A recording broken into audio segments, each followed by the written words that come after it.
Good morning, students. Beta, today we are going to start with illustration number 11. इसमें क्या है, वही है जो पीछे हमने एक क्वेश्चन किया था जिसमें दो ही ट्रांजैक्शन दे रखी थी। ये सारी ही ट्रांजैक्शन इस टाइप की हैं। अब आपको अगर इनका लॉजिक समझ में आ जाएगा ना तो आप बहुत इजीली कर लोगे, और लॉजिक तभी समझ में आएगा जब आपको मीनिंग क्लियर हो कि ट्रेड डिस्काउंट क्या होता है और कैश डिस्काउंट क्या होता है। अगर ट्रेड डिस्काउंट और कैश डिस्काउंट में मीनिंग क्लियर हो गया ना तो आप ऑटोमेटिकली इन क्वेश्चंस को बहुत इजीली सॉल्व कर सकते हो। अब देखो, इन्होंने बोल रखा है पास journal entries for the following 2019 March 1st bought goods from विश्वास worth ₹1 lakh at 20% trade discount. 20% trade discount पे लाया, मतलब ये तो हमारा क्या हुआ, लिस्ट प्राइस हुआ, and 5% cash discount, paid full amount at the time of purchase itself. अब यहाँ देखो, इन्होंने कहीं पे भी नहीं बोला कि कैश में ली है, बॉट गुड्स फ्रॉम विश्वास, लेकिन अब वो बोल रहा है 5% कैश डिस्काउंट मिला है, paid full amount at the time of, मतलब पे कर दिया है तो मतलब कैश में लेकर आए होगी, क्रेडिट तो नहीं है। चाहे उन्होंने बोला या नहीं बोला, हमने लाइन से मीनिंग निकाला है कि कैश डिस्काउंट भी मिल रहा है। कैश डिस्काउंट तभी मिलता है जब कैश पेमेंट होती है। अब कैश पेमेंट हो रही है और कितनी हो रही है, paid full amount at the time of purchase itself. Purchasing के टाइम पे ही आपने पूरा का पूरा अमाउंट जो है वो पे कर दिया है। तो अब इस केस में देखो, पहले तो हम निकालेंगे, देखो आपको बोल रखा है 1 लाख, हमें इन्होंने बोल दिया इज द लिस्ट प्राइस। वो बोल रहे हैं 15 नहीं है, 20% ट्रेड डिस्काउंट है, 20% ट्रेड डिस्काउंट है और 5% कैश डिस्काउंट है। पहले तो ट्रेड डिस्काउंट को ही देख लेंगे क्योंकि मुझे लिस्ट प्राइस दे रखा है। जब भी ट्रेड डिस्काउंट कैलकुलेट करना हो ना, मतलब ये समझ लो जो प्राइस अभी दे रखा है ना, that is the list price and we have to find out the actual price. अब लिस्ट प्राइस अगर 1 लाख है तो 1 लाख का अगर मैं 20% निकालूंगी तो ये आ जाएगा 20,000। तो वो ट्रेड डिस्काउंट है, वो मैं माइनस कर दूंगी 1 लाख में से, तो ये जो 80,000 मेरा निकल कर आएगा, ये मेरा निकल कर आएगा एक्चुअल प्राइस। अब इस एक्चुअल प्राइस पे देखते हैं कि पेमेंट कितनी हुई, कितनी मिली। उसके बाद मैं इस 1 लाख को कभी नहीं देखूंगी क्योंकि मैंने जो एक्चुअली वो गुड्स खरीदी हैं, चाहे वो 1 लाख की थी चाहे वो 2 लाख की थी, जो उसने प्राइस लिस्ट कर रखा था, मुझे उससे मतलब नहीं है। मैं कितने की खरीद कर लाई हूँ, मुझे उससे मतलब है। तो एक्चुअल प्राइस है 80,000। उन्होंने बोला paid full amount at the time of purchase itself. Purchasing के टाइम पे ही आपने पूरा अमाउंट दे दिया, मतलब 80,000 का 80,000 पूरा दे दिया। अब पेमेंट की है तो कैश डिस्काउंट भी मिलेगा, तो कैश डिस्काउंट जो वो मिलेगा वो 1 लाख, मैंने बोला हम कभी नहीं छेड़ेंगे, हो गया वो खत्म। लिस्ट प्राइस पे कभी कोई कैश डिस्काउंट कैलकुलेट नहीं होता। 80,000 इज योर एक्चुअल प्राइस, जिसको जब मैं पे करने लगी तो उसने मुझे 5% का जो है वो डिस्काउंट दे दिया, 4,000 का डिस्काउंट दे दिया। अब आपने यहाँ पे बॉट गुड्स है तो गुड्स हमने परचेज की हैं, तो एक तो मेरा कौन सा अकाउंट इफेक्ट होगा, परचेजेज अकाउंट, ठीक है, और दूसरा कैश में पे कर रही हूँ, मैं पेमेंट कर रही हूँ तो ऑफकोर्स कैश अकाउंट भी इफेक्ट होगा मेरा, ठीक है। और तीसरा, उसने मुझे 5% कैश डिस्काउंट भी दे दिया तो डिस्काउंट अकाउंट भी इफेक्ट होगा। 3 अकाउंट आ गई। सबसे पहले तो परचेजेज ही आएंगी। परचेजेस का क्या होता है, परचेजेस हमेशा डेबिट होती हैं। क्यों होती हैं, क्योंकि परचेजेस पे जो रूल लगता है वो नॉमिनल अकाउंट का रूल लगता है, that is debit all expenses and losses. And जो हम गुड्स परचेज करते हैं, for once it is considered as an expense. जब तक उस पर कोई काम नहीं कर लिया जाता तब तक वो हमारे लिए खर्चा ही है, बोझ ही है। तो परचेजेस हमेशा डेबिट होती हैं, परचेजेज अकाउंट डेबिट, ठीक है जी। ये तो हो गई डेबिट, ये हमेशा एक्चुअल डेबिट होंगी जितने की मैंने एक्चुअल खरीदी है। अब कैश कितना पे किया, उसमें से क्रेडिट कितना था, वो सब बाद की बातें हैं। खरीदी कितने की है, 80,000 की है, हम 80,000 से परचेज को डेबिट कर देंगे 2। अब एक तो कैश अकाउंट, कैश वो बोल रहा है जी 4,000 का उसने मुझे डिस्काउंट दे दिया 5%। अब 5% उसने मुझे डिस्काउंट दे दिया, तो अगर 80,000 में से मैं 4,000 माइनस कर दूं तो मुझे एक्चुअल कितना देना पड़ा, 76,000। तो मेरे यहाँ से जो कैश बाहर गया वो 76,000 गया, और साथ में 4,000 का मुझे क्या मिल गया, discount received account 4000 rupees. Cash को क्यों क्रेडिट किया? वही सेम रूल, कैश मेरी एसेट है, रियल अकाउंट का रूल लगेगा, debit what comes in and credit what goes out. तो cash is going out of the business, इसलिए हमने इसको क्रेडिट कर दिया। डिस्काउंट रिसीव्ड, डिस्काउंट आपको रिसीव हुआ है। Discount has is a nominal account. अब नॉमिनल अकाउंट है तो नॉमिनल अकाउंट का रूल लगेगा, debit all expenses and losses, credit all incomes and gains. तो डिस्काउंट जो है वो मुझे मिला है, मेरे लिए फायदा हो गया, तो to discount received account 4000 rupees. आ गया बेटा ये समझ में? अब हम मूव ऑन करते हैं नेक्स्ट ट्रांजेक्शन पे, मार्च 3rd। मार्च 3rd को देखो वो क्या बोल रहे हैं, both goods from Trisha for 2 lakh at 5% cash discount and 10% trade discount, half of the amount paid by check at the time of purchase। अब देखो क्या क्या आया। आपने गुड्स खरीदी 2 लाख की, इससे कंफ्यूज नहीं होना है कि कैश डिस्काउंट पहले दे दिया तो कैश डिस्काउंट इसी पे लग जाएगा। कैश डिस्काउंट हमेशा कैश पेमेंट पे लगेगा, जो कैश आप पे कर रहे हो उस पे लगेगा। और 10% ट्रेड डिस्काउंट है, तो 2 लाख तो मेरा लिस्ट प्राइस हो गया, 10% वो बोल रहे हैं ट्रेड डिस्काउंट है, 5% कैश डिस्काउंट है। Cash discount is always given और availed on the at the time of payment. तो वो बोल रहे हैं half of the amount paid by cheque at the time of purchase. आधा अमाउंट आपने पे कर दिया, मतलब 50% ऑफ द अमाउंट हम कह सकते हैं पेड बाय चेक। चेक से आपने पे कर दिया 50% ऑफ द अमाउंट। पहले तो निकालें जी अमाउंट था कितना। 2 लाख मेरा लिस्ट प्राइस था, तो 2 लाख लिस्ट प्राइस पे 10% अगर ट्रेड डिस्काउंट में निकालूं तो ये आ जाएगा मेरा 20,000 रुपीज़। तो 2 लाख में से 20,000 अगर मैं माइनस कर दूंगी, that means 1,80,000 is what, it is the actual price. Actual price 1,80,000 हो गया। अब वो बोल रहा है half of the payment was पे, हाफ ऑफ द पेमेंट जो है आपने कर दिया, आपने पे बाय चेक। तो 1,80,000 का हाफ अगर मैं करने लगूंगी, दैट मीन्स 90,000 आपने पे कर दिया। अब जितना मैं पे कर रही हूँ कैश डिस्काउंट हमेशा मुझे उस पे मिलेगा। पहले तो ये समझो, अगर आधा मैंने पे कर दिया है जो कि मैंने चेक से पे किया है, तो आधा अभी बचा हुआ है पे करना। मतलब क्या हुआ, बचा हुआ है तो मतलब आपने क्रेडिट पे ले लिया आधी गुड्स आपने चेक से साथ साथ पेमेंट कर दिया, आधी गुड्स आपने क्रेडिट पे ले ली। अब 90,000 जो आपने चेक से साथ साथ पे किया है उस पे आपको 5% का डिस्काउंट मिल गया।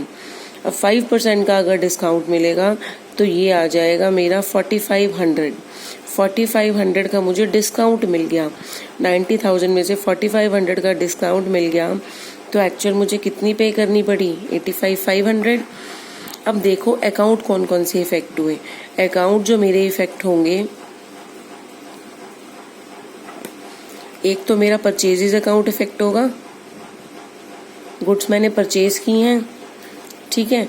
दूसरा मैंने पेमेंट की है, पेमेंट कैश में नहीं किया है, पेमेंट चेक से की है। चेक से की है, जब भी हम चेक इशू कर देते हैं ना किसी को, भाई मैंने गुड्स खरीदी है तो चेक काट के मैं ही तो दूंगी। इशू करना मतलब चेक काट के देना। आपने अपने साइन करके चेक दे दिया, जी मेरे खाते से निकलवा लेना बैंक में जाकर। तो मतलब अब क्या होगा, मेरे बैंक से पैसा निकल जाएगा। मैंने जैसे ही इशू किया तो मैं ये मान लूंगी सामने वाला साथ साथ जाके बैंक से निकलवा भी लेगा, तो मेरे बैंक अकाउंट से तो पैसा चला गया। परचेजेज अकाउंट इफेक्ट हुआ, बैंक अकाउंट इफेक्ट हुआ, साथ में उसने मुझे डिस्काउंट भी तो दिया है ना जब मैं चेक से पेमेंट कर रही थी। 4,500 का मुझे डिस्काउंट भी मिला। तो एक मेरा कौन सा अकाउंट इफेक्ट हुआ, डिस्काउंट अकाउंट। अब हम देखते हैं कितना कितना हुआ। परचेजेज अकाउंट तो हमेशा डेबिट होता है, बताया अभी मैंने पिछली एंट्री में। कितने से डेबिट करेंगे, एक्चुअल प्राइस से। Actual price is how much, 1,80,000 rupees. Okay, 1,80,000 to एक मेरा बैंक अकाउंट इफेक्ट होगा। बैंक अकाउंट कितने से इफेक्ट होगा, मैं आधी पेमेंट कर रही थी 90,000, उस पर भी उसने मुझे बोला जी 5% कम दे दो, तो मुझे देना पड़ा कितना, 85,500। तो बैंक अकाउंट जो मेरा इफेक्ट होगा वो 85,500 से इफेक्ट होगा। और टू मुझे डिस्काउंट भी तो मिला है, डिस्काउंट रिसीव्ड, वही रूल जो मैंने अभी आपको ऊपर वाली एंट्री में बताया कि डिस्काउंट जो है वो हमारा नॉमिनल अकाउंट होता है। तो नॉमिनल अकाउंट में जो हमारा रूल लगेगा वो debit all expenses and losses, credit all incomes and gains. तो this is an gain for us, 4500 हमें लेस पे करना पड़ा, तो it is a benefit for us. इसको हम क्रेडिट करेंगे 4500 से। अब अगर हम देखें डेबिट क्रेडिट तो बराबर नहीं हुआ, इसका हम टोटल करेंगे 90,000, ऊपर आ रहा है 1,80,000। भैया 90,000 अगर आप पे कर रहे थे तो बचा हुआ 90,000 आप क्रेडिट पे भी तो ले रहे हो। किससे लिया है आपने? त्रिशा से लिया है, तो त्रिशा आपकी क्या बन जाएगी? क्रेडिटर बन जाएगी, क्योंकि त्रिशा को अब मुझे पेमेंट करनी है बची हुई। आधी तो पेमेंट मैंने कर दी और आधी अभी रहती है, तो 90,000 से वो मेरी क्या बन जाएगी? क्रेडिटर। इसीलिए मैंने त्रिशा को क्रेडिट कर दिया। आ गई बेटा ये एंट्री समझ में? Purchases account debit to bank account to discount received account to Trisha account. अब देखो नेक्स्ट एंट्री में मूव ऑन होते हैं मार्च 4। बेटा ध्यान से समझना इन एंट्रीज को। March 4th, sold goods to Nupur for 50,000 at terms 4% cash discount and 20% trade discount. Half of the amount received by check and the balance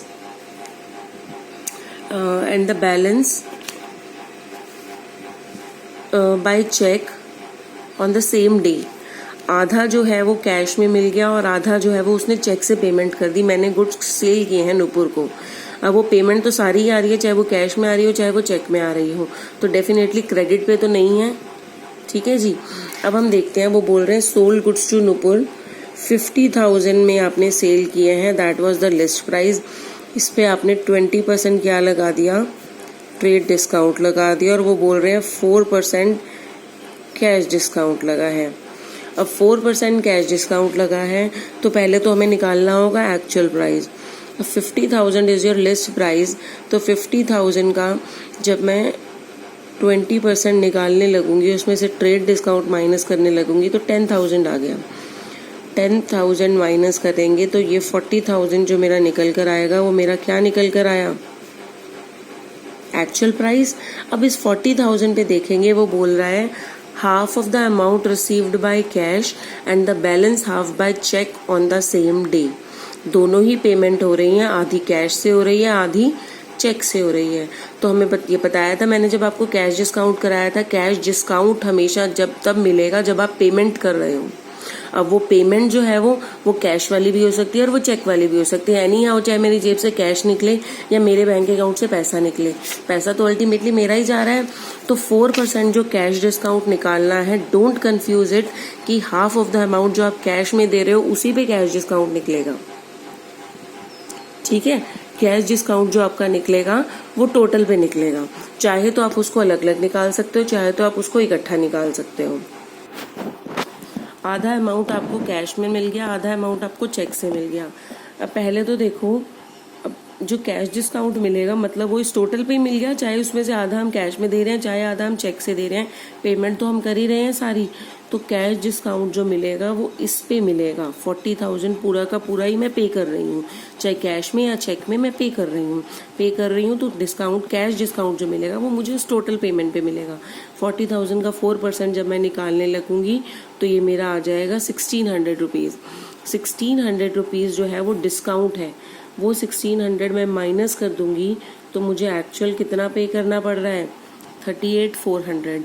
अब 38,400 जो अमाउंट है उसमें से वो बोल रहे हो आधा आप कैश पेमेंट ले रहे हो और आधी आप क्या ले रहे हो? उससे चेक से ले रहे हो। तो 38,400 का अगर मैं हाफ कर दूं तो 19,200 मैं कैश में ले रही हूँ और 19,200 मैं चेक से रिसीव हो रहा है मुझे, तो वो मेरे बैंक अकाउंट में चला जाएगा। तो आपकी एंट्री क्या बन जाएगी? पहले तो देखो, एक तो मेरा क्या हुआ?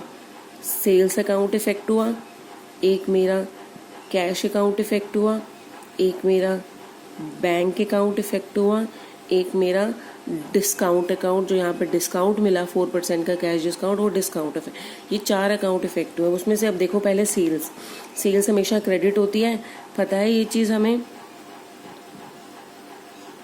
टू सेल्स अकाउंट, और सेल या परचेज डेबिट या क्रेडिट हमेशा एक्चुअल प्राइस से होगी जितने का आपने एक्चुअली खरीदा है। एक्चुअली तो मैंने कितने का ख़रीदा है, 40,000 का ख़रीदा है, तो 40,000 से हो जाएगा। उसके बाद हम देखते हैं कैश अकाउंट। कैश पेमेंट मुझे कितनी करनी पड़ रही है, जो नेट पे करना था वो 38,400 था, उसमें से आधा मैं कैश में पे कर रही हूँ, आधा मैं बैंक से पे कर रही हूँ। तो कैश में जो जा रहा है वो 19,200 जा रहा है। जो बैंक से मेरे पास आ रहा है, कैश में भी आया है और बैंक से जो आ रहा है वो भी 19, बचा हुआ आधा आ रहा है। और साथ में मैंने डिस्काउंट भी तो दे दिया, कहने को तो मेरे पास ये पूरा 40,000 भी आ सकता था, मैंने तो उससे 4% कम लिया कि तो मुझे 4%, क्योंकि तुम मुझे सारी पेमेंट अभी कर रही हो तो तुम मुझसे 4% का डिस्काउंट ले लो। अब डिस्काउंट जो वो मैंने दिया है तो वो डिस्काउंट अलाउड है, रिसीव नहीं है। डिस्काउंट अलाउड अकाउंट 1,600 रुपीज़ से हो जाएगा। अब डिस्काउंट अलाउड है तो मेरे लिए तो एक खर्चा हो गया, कह सकते हो एक तरह से मेरे लिए तो नुकसान हो गया। और डिस्काउंट जो है वो नॉमिनल अकाउंट है, debit all expenses and losses, तो इसीलिए हमने इसको डेबिट कर दिया। Cash account debit, bank account debit, discount allowed account debit to sales account. Clear है ये? अब हम मूव ऑन करते हैं अपनी नेक्स्ट ट्रांजेक्शन पे। वो देखो क्या दे रखी है इन्होंने, sold goods to Anuradha for 1 lakh on the terms of 10% trade discount, 5% cash discount if the payment is received within 15 days। 80% payment is received on March 18 by cheque. अब देखते हैं, ध्यान से समझना इसको। Sold goods to Anuradha for 1 lakh on terms of 10% trade discount and 5% cash discount तब मिलेगा if the payment is received, क्योंकि पेमेंट पे ही मिलता है जब अगर उसे पेमेंट रिसीव हो गई विद इन 15 days, 15 दिन। अब कैसे पता चलेगा 15 दिन कौन से?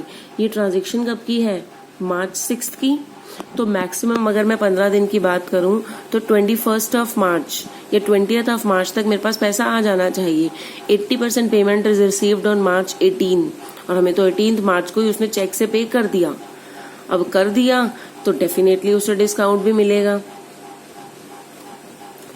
1 lakh 10% trade discount and 5% cash discount. अब बेटा इसको बहुत ध्यान से समझना। वो बोल रहा है sold goods to Anuradha March 6, आपने गुड्स सेल की हैं अनुराधा को, और कितने में सेल की हैं? 1 लाख की आपकी गुड्स थी जिसपे आपका 10% जो लगा वो ट्रेड डिस्काउंट लगा और कैश डिस्काउंट है 5% अगर 15 दिन में पेमेंट मिल जाए। और उसकी पेमेंट हमें मिल रही है 18 मार्च को, मतलब डेफिनेटली 15 डेज में मिल रही है तो कैश डिस्काउंट मिलेगा, लेकिन वो हम जब उसकी पेमेंट मिल रही है मतलब 18 मार्च को रिकॉर्ड करेंगे। अभी हम जो चल रहे हैं वो March 6 का चल रहे हैं। March 6 को तो अभी उसने कुछ पे नहीं किया है। वो बोल रहे हैं कैश डिस्काउंट दूंगी तुम्हें अगर तुम जो है वो 15 दिन में पेमेंट कर दोगी, मतलब फिलहाल she is not paying anything. अब फिलहाल she is not paying anything, that means she is taking everything on sales credit basis, that means I am selling all the lot to her on credit. अब 1 लाख है तो 1 लाख में ये लगाओ 10% हो गया तो ये आपका आ जाएगा 10,000 रुपीज। अब 10,000 रुपीज आ गया तो माइनस अगर मैं कर दूं 10,000, दैट मीन्स कितने की एक्चुअल खरीदी उसने, ये मेरा क्या निकल कर आया, एक्चुअल प्राइस। अब इस टाइम पे तो क्रेडिट पे ही है ना, कैश पेमेंट जब आएगी तब की तब देखेंगे। तो अब March 6 को मुझे कुछ तो रिकॉर्ड करना पड़ेगा। गुड्स तो मेरे यहाँ से बाहर गई है 90,000 की, सेल तो मैंने की है, चाहे उसकी पेमेंट आई है या नहीं आई है। सेल मैंने की है तो मेरा सेल अकाउंट भी इफेक्ट हुआ होगा, और कैश नहीं मिला, पेमेंट नहीं आई, क्रेडिट पे तो सेल किया है। और किसको सेल किया है? अनुराधा को, तो एक अनुराधा का अकाउंट इफेक्ट हो जाएगा। तो एंट्री क्या बनेगी? Anuradha account debit to sales account 90,000 rupees. अभी के लिए तो मैं ये रिकॉर्ड करूंगी, जब कैश पेमेंट आएगी तब की तब देखेंगे। अब हम बात करते हैं March 18 की। एक ही ट्रांजैक्शन में 2 एंट्रीज इकट्ठी दिखा दी अलग अलग दिनों की, March 6 को और March 18 को। अब March 18 को उन्होंने बताया पेमेंट अगर रिसीव हो जाती है विद इन 15 डेज, 80% पेमेंट आपको रिसीव हो गई ऑन March 18 बाय चेक। पहले तो अब निकालो पे कितना करना था, उसका 80% आपको रिसीव हुआ है। 90,000 उसने देना था मुझे, अनुराधा मेरी डेटर थी 90,000 से, उसका 80% अगर मैं निकालूं 80/100 तो मतलब उसने मुझे जो पे कर दिया दैट इज 72,000 रुपीज। 72,000 उसने मुझे पेमेंट कर दी। अब 72,000 अगर वो मुझे पे कर रही है तो कैश डिस्काउंट भी डेफिनेटली मैं जो पे मुझे वो कर रही है उसी पे मिलेगा। तो मतलब जो कैश डिस्काउंट निकालेंगे वो हम निकालेंगे 72,000 पे, जो इस टाइम पे हो रहा है मार्च 18 को, जो मुझे रिसीव हो रहा है। 5% कैश डिस्काउंट है तो ये आपका आ जाएगा 3600। 3600 मेरा क्या आ गया, कैश डिस्काउंट आ गया। तो इसमें से अगर मैं माइनस कर दूं, ये मैंने उसको डिस्काउंट दे दिया, तो एक्चुअल जो मुझे रिसीव हुआ होगा वो 68,400 रिसीव हुआ होगा। तो अब देखो यहाँ पे मुझे पैसा मिल रहा है। एक तो मेरा क्या इफेक्ट हुआ, कैश अकाउंट इफेक्ट हुआ।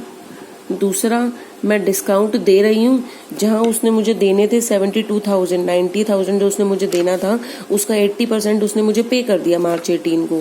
72,000 मैंने क्या बोला था उसे, 15 दिन के पेमेंट, अगर 15 दिन के अंदर पेमेंट आ गई तो मैं 5% लेस कर दूंगी।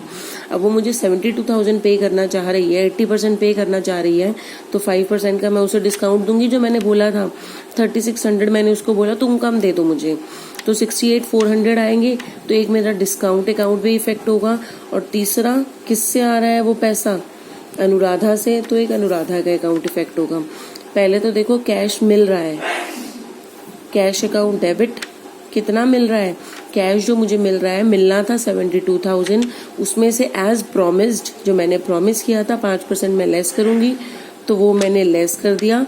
तो मुझे जो मिलेगा वो 68,400 मिलेगा, और मैंने डिस्काउंट दे दिया उसको बाकी का, तो वो मेरे लिए तो नुकसान हो गया। तो डिस्काउंट अलाउड डेबिट 3600 टू किससे मिल रहा है ये पैसा, अनुराधा से 72,000, उसकी तरफ से तो पूरा 72,000 ही आ गया।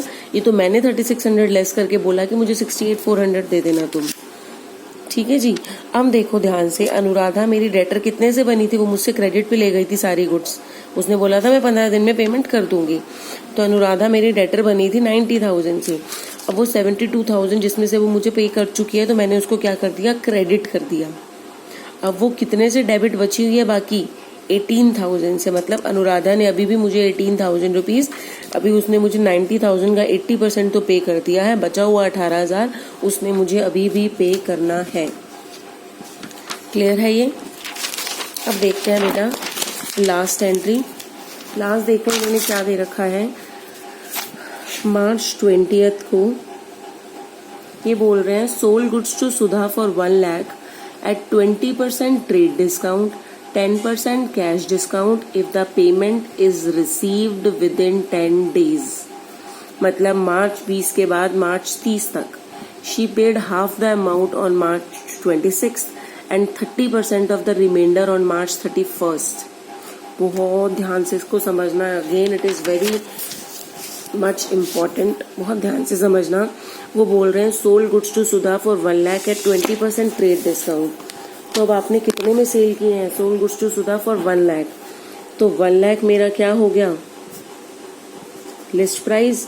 उसके बाद वो बोल रहे हैं 20% आपने ट्रेड डिस्काउंट भी दे दिया, 10% कैश डिस्काउंट मिलेगा अगर जो है वो 10 डेज के अंदर पेमेंट कर देती है, 10 डेज के अंदर। तो मैक्सिमम मतलब 20 मार्च के बाद अगर वो मार्च 30 तक पे कर देती है तो उसे ये कैश डिस्काउंट मिल जाएगा। अब देखो वो बोल रहे हैं she paid half of the amount on March 26। पहले तो देखो अभी के लिए 1 लाख है मेरा लिस्ट प्राइस, पहले तो मुझे एक्चुअल प्राइस निकालना पड़ेगा, 20% ट्रेड डिस्काउंट है तो 20,000 आ गया। 1 लाख में से मैं 20,000 माइनस कर दूं तो कितना आया, 80,000 मेरा क्या निकल कर आया, एक्चुअल प्राइस। अब ये 80,000 एक्चुअल प्राइस है। वो बोल रहे हैं पहले तो मार्च 20 को ही रिकॉर्ड कर ले, मार्च 20 को कोई पेमेंट तो नहीं आई, आपने गुड्स सेल की हैं, फिलहाल तो उसने कुछ भी पे नहीं किया, फिलहाल तो वो गुड्स लेकर चली गई। ये कंडीशन हम देखेंगे बट बाद में देखेंगे, फिलहाल तो वो गुड्स लेकर चलेगी, उसने कुछ भी पे नहीं किया। तो एक तो मेरा सेल्स अकाउंट इफेक्ट हुआ, और दूसरा सुधा लेकर गई है क्रेडिट पे, तो सुधा का अकाउंट इफेक्ट हो जाएगा। तो एंट्री क्या बनेगी, ये मैं पहले भी एक्सप्लेन कर चुकी हूँ, सुधा अकाउंट डेबिट, सुधा मेरी डेटर बन गई। टू सेल्स अकाउंट, कितने की सेल की है मैंने, 80,000 रुपीज़ की, ठीक है। अब आते हैं हम पेमेंट पे। She paid half of the amount on March 26। अब March 20 के बाद जो मेरी नेक्स्ट एंट्री होगी वो March 26 को होगी। उसने क्या किया, हाफ ऑफ द अमाउंट जो है March 26 को पे कर दिया, हाफ ऑफ द अमाउंट। अब 80,000 का आधा उसने पे कर दिया, तो मतलब कितना पे कर दिया उसने, 40,000। जितनी वो पेमेंट कर रही है 10 दिन के अंदर अंदर, 10 दिन के अंदर ही है, जब March 20 को लिया था और March 26 छठे दिन ही वो पे कर रही है, तो डेफिनेटली 40,000 पे 5% जो मैंने उसे प्रॉमिस किया था वो डिस्काउंट मैं उसे दूंगी, तो वो डिस्काउंट जो आ जाएगा वो मेरा 2,000 रुपीज़ आ जाएगा। अब यहाँ पे मेरे कौन कौन से अकाउंट इफेक्ट होंगे, एक तो मुझे कैश मिल रहा है 40,000 में से अगर मैं 2,000 माइनस भी कर दूँ तो 38,000 तो मुझे मिल रहा है, एक तो मेरा कैश अकाउंट इफेक्ट होगा, और दूसरा मैं डिस्काउंट दे रही हूँ, डिस्काउंट अकाउंट इफेक्ट होगा, और तीसरा ये पेमेंट किससे मिल रही है, सुधा से, तो सुधा का अकाउंट। एंट्री क्या हो जाएगी आपकी, कैश अकाउंट डेबिट, कितने से, कितनी पेमेंट मिल रही है, फिलहाल आनी थी 40, हाफ जो पे कर रही थी उसमें से 5% मैंने डिस्काउंट दे दिया, तो फिलहाल तो मेरे पास आया 38,000। अब जो डिस्काउंट दिया है, discount allowed account debit 2,000 rupees जो मैंने उसे डिस्काउंट दे दिया। 2 किससे आई पेमेंट, सुधा से, सुधा की तरफ से, तो भैया पूरे 40,000 ही आ गए ना, वो तो आधी पेमेंट ही देने आई थी। ये तो मैंने कंडीशन रखी हुई थी कि अगर 10 दिन के अंदर आ गए तो मैं 5% लेस कर दूंगी, तो सुधा तो अपनी तरफ से 40,000 दे गई। तो 80,000 को मैंने उससे डेबिट किया हुआ था, 80,000 को सुधा को डेबिट किया हुआ था, जिसमें से 40 अब उसने मुझे पे कर दिया, तो मैंने उसको क्रेडिट कर दिया, रिवर्स कर दिया। अभी वो 40,000 उसने मेरे अभी भी देने हैं, ठीक है। अब March 26 तक तो देख लिया, and 30% of the reminder on March 31। 30% of the reminder, पहले तो मुझे रिमाइंडर निकालना पड़ेगा। 80,000 था जिसमें से 40,000 वो मुझे पे कर गई 26 मार्च को, बाकी उसने मुझे कितना देना है 40,000। 40,000 का वो बोल रहे हैं 30% of the reminder, 30% of the reminder on March 31। पहली बात तो वो 31 मार्च को दे रही है, 10 डेज तो नहीं हुए, 11वें दिन पेमेंट कर रही है, तो डेफिनेटली डिस्काउंट नहीं मिलेगा, डिस्काउंट नहीं मिलेगा। एंड 30% ऑफ द रिमाइंडर, तो 30% अगर हम निकालें, 30/100 जब हम इसका निकालने लगेंगे तो 12,000 उसने पे अभी वो कर रही है, कब कर रही है March 31 को। 30% अगर वो पे कर रही है तो कोई दिक्कत नहीं है, 30% दे दें, बचे हुए का उन्होंने बोला है 30% ऑफ द रिमाइंडर। तो रिमाइंडर पहले मुझे निकालना पड़ेगा कि बचा अमाउंट है कितना। 80,000 था, उसमें से 40,000 वो मुझे दे चुकी है, बचा हुआ 40,000 का 30% 12,000 रुपीज़ वो मुझे दे रही है। Okay, cash account debit, discount तो मैंने देना नहीं क्योंकि मैंने बोला था 10 दिन के अंदर पेमेंट आनी चाहिए, वो तो उसकी नहीं आई, जितनी आई थी उस पर मैं दे चुकी। 2 सुधा अकाउंट 12,000 रुपीज़। आगे बेटा ये समझ में, it is very very important, ये एंट्रीज बहुत ज़्यादा इंपॉर्टेंट है, इनको दोबारा देखना, दोबारा समझना, बट कोई डाउट मत रखना। Thank you.